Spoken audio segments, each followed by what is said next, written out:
Este é o Ederaldo. Ederaldo tem 50 anos e é residente do Pará desde que nasceu.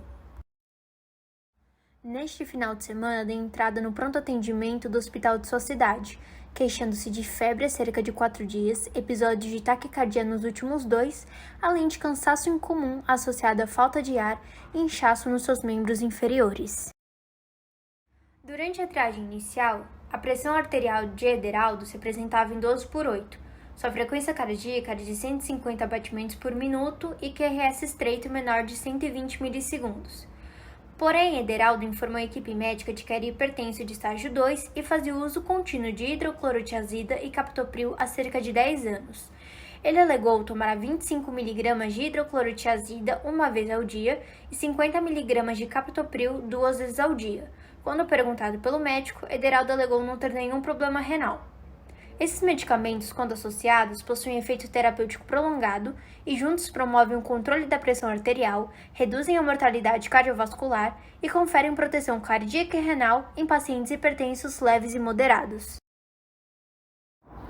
O princípio ativo hidroclorotiazida é um diurético tiazídico que atua no túbulo distal de reabsorção de eletrólitos, aumentando a excreção de sódio e cloreto na urina, sendo seu efeito natriurético.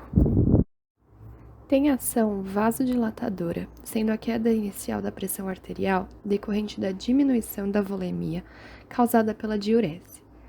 Possui meia-vida de aproximadamente 2 horas e meia.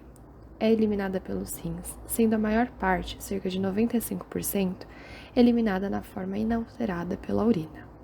O início da diurese ocorre em 2 horas após a administração, e seu efeito máximo ocorre em cerca de 4 horas. No túbulo distal, ocorre a reabsorção de sódio pela bomba sódio-potássio ATPase e do cloreto pelo cotransportador de sódio e cloro para dentro da célula, a favor do gradiente de concentração, sendo estimulados pela aldosterona.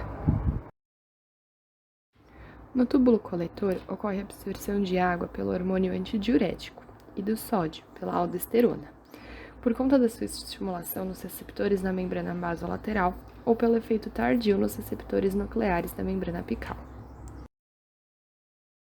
Portanto, a hidroclorotiazida atuará inibindo o sistema de cotransporte de sódio e cloreto na membrana da célula, para que ambos não sejam reabsorvidos e passem a ser eliminados pela urina.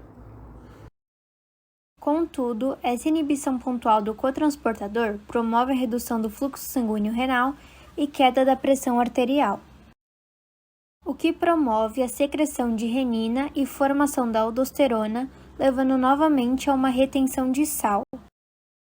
E é por esse motivo que a associação do diurético tiazídico com o inibidor da enzima conversora de angiotensina é importante, pois o bloqueio da ECA com o antihipertensivo impede a formação de angiotensina 2 e secreção da aldosterona.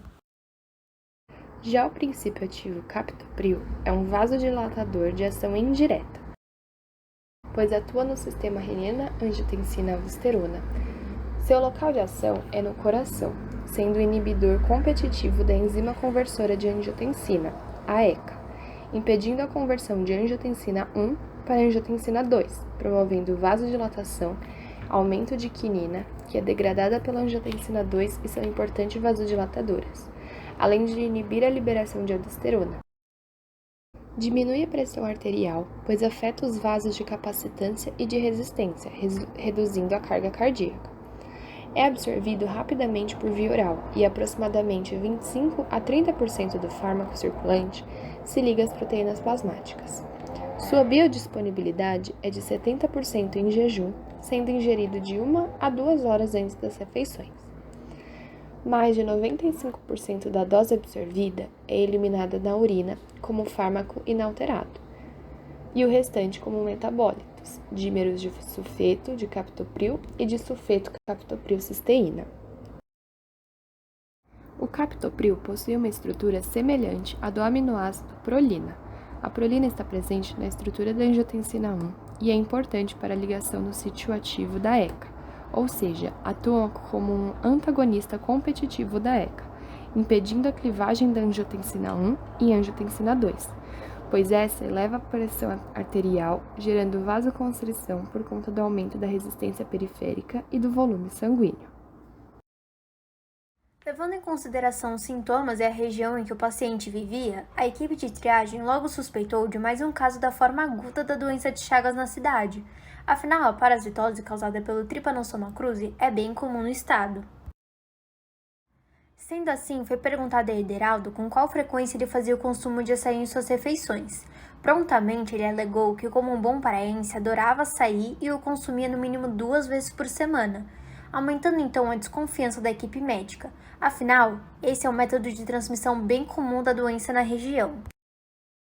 Com a primeira hipótese levantada, era hora de partir para os exames diagnósticos. Foram então utilizadas as técnicas de ELISA e hemaglutinação indireta. Ambos os testes foram negativos para a presença de anticorpos anti-T. cruzi. Com isso, era preciso averiguar melhor o caso a fim de descobrir o que levava Ederaldo a buscar atendimento. Para a febre que apresentava no momento do atendimento de 38,5 graus, foi administrado analgésico, sendo ele o paracetamol. Já para a atual crise de taquicardia, foi prescrito que tomasse um antiarrítmico de nome procainamida. Passadas algumas horas do atendimento inicial, a equipe ainda não tinha fechado o diagnóstico de Ederaldo.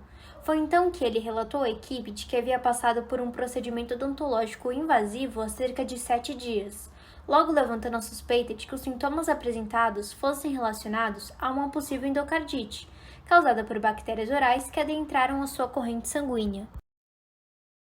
Buscando confirmar a hipótese de endocardite bacteriana, foi realizada a coleta de hemocultura, sendo 3 coletas ao todo, com intervalos de 15 minutos entre elas, em frasco próprio Bactec de lacres azul e dourado e volume de sangue coletado ideal de 20 a 30 ml. Os frascos foram mantidos sob temperatura adequada de cerca de 35 graus Celsius por 12 horas.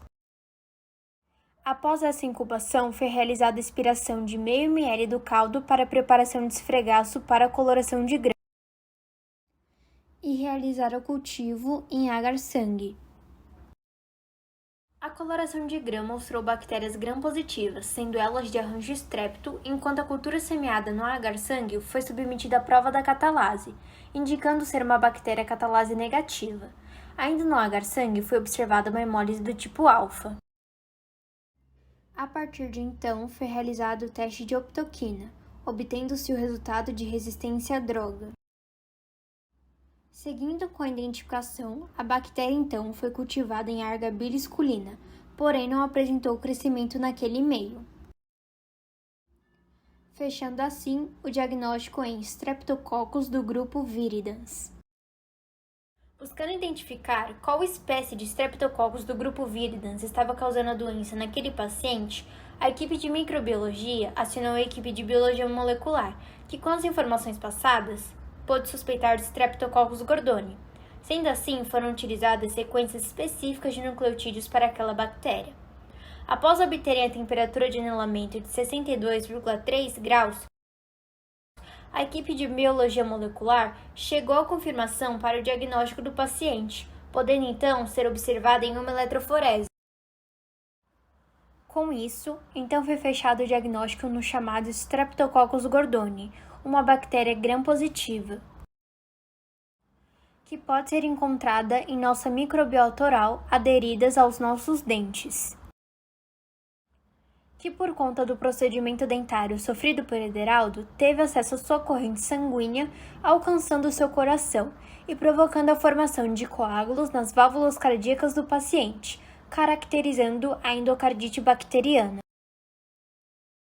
Desse modo, a adesina HSA, proteína de superfície altamente expressa do Streptococcus gordoni, tem ligação ao ácido ciálico alfa-2,3 da mucina e leucocialina, as principais glicoproteínas de superfície dos neutrófilos polimorfonucleares humanos. O Streptococcus gordoni DL1 se liga às células HL60, diferenciadas em monócitos, granulócitos e macrófagos. Os dados sugerem fortemente que CD11B, CD43 e CD50 são os receptores nessas células para Streptococcus gordoni, DL1-HSA.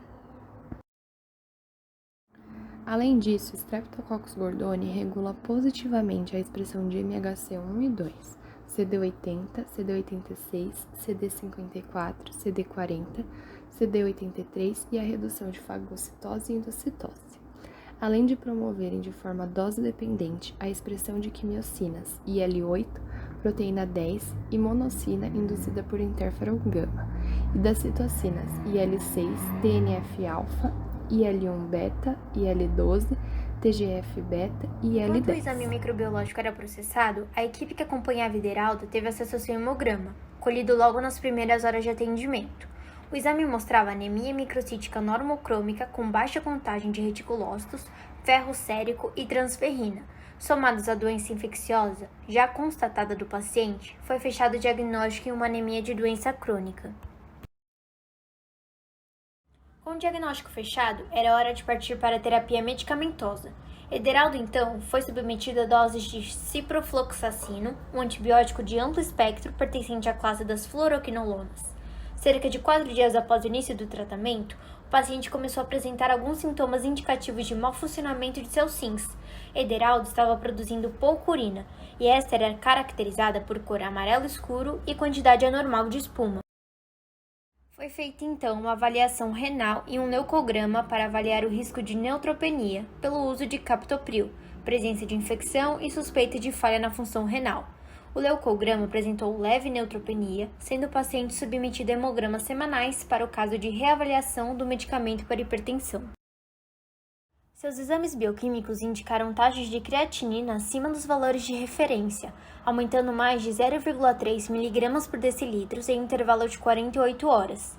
Sendo a creatinina um importante marcador renal, certamente a atividade renal de Ideraldo não estava tão boa como deveria. Como o ciprofloxacino é um potencial produtor de nefrotoxinas, logo a equipe médica suspendeu o uso do antimicrobiano e o substituiu pela penicilina G, buscando normalizar a situação.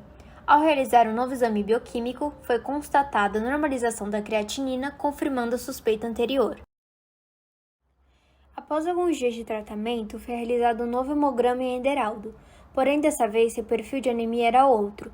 O novo hemograma não indicava mais uma anemia de doença crônica, mostrando que a inflamação estava controlada, porém uma nova anemia parecia estar presente. Dessa vez, seu hemograma indicava uma anemia hemolítica autoimune induzida por droga. Uma vez que o hemograma apresentava anemia somada a reticulocitose e poucos esferócitos no esfregaço, indicando hemólise extravascular, além de um VCM alto devido à reticulocitose extrema. Como teste complementar, foi feito um teste de antiglobulina direto que confirmou o diagnóstico, sendo esse teste usado principalmente para detectar se uma anemia hemolítica é provocada por anticorpos ligados às hemácias, destruindo-as, como é o caso da nova anemia de Ideraldo, a anemia hemolítica autoimune em que ele está produzindo anticorpos contra as próprias hemácias.